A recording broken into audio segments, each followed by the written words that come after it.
Another one here, guys, in the flat bottom rubber mesh net, where he can get his wits about him. His gills are free to move. Everybody worries about getting your hand wet before you touch a fish, but it's abrasive surfaces that hurt fish's slime coat, and so it's not your hand that's going to do that.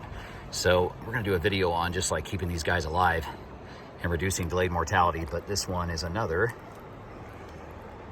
pretty rainbow. Give you guys one look and we'll let him go. Guys, Steve here with Fish On Again. I've said a few times in these videos, you know, how important this rubber mesh net is that I have right here. I actually have it in the truck, but you guys have seen it several times, so I don't need to show it to you again. But just the rubber mesh nets, the traditional style nets, and how it has a flat bottom, and then you can get your fish in there and revive them.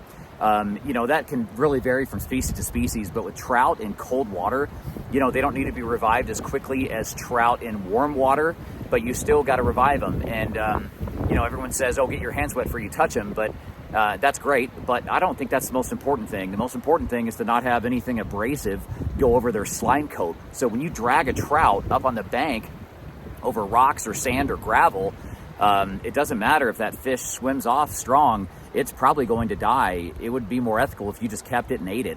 So that delayed mortality is real. When fish lose their slime coating, I know they're prone to different viruses and bacteria. If you have fish at home, you may have heard of ick, the little white spots that can get on them. So it's kind of like that.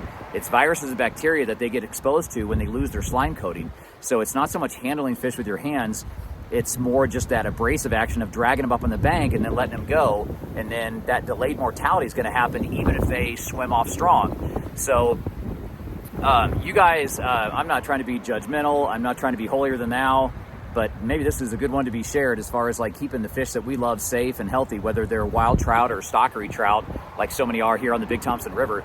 But guys, I'm super careful with them, you know, and I'm going to play them in the net for a long time if I have to, where they can freely move their gills and get their wits about them and then let them go. And every biologist and scientist that I've talked to has indicated that the puncture wounds from the hooks, although they look bad, those don't kill fish. And we know that because you catch fish all the time with holes in their mouth. And I catch fish all the time with hooks in their mouth. So, you know, those puncture wounds are probably not fun, but those aren't killing fish. When they lose their slime coating, that's what's going to kill the fish. And that abrasiveness against their slime coating, which is not usually found on a human hand. So we can be more careful with them that way and gently revive them and, you know, and make sure that we're careful with that slime coating. That's the biggest thing.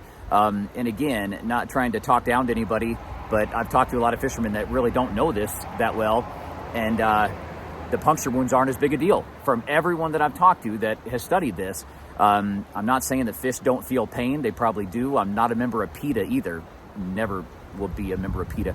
But so those puncture wounds are not necessarily as traumatic as obviously losing their slime coating and then being subjected to viruses and bacteria. So we want to keep these fish around to catch another day, catch them when they get bigger. And so that's a good just tip for you guys and something to share perhaps on just keeping these fish that we all love, keeping them to grow bigger to catch another day. See ya.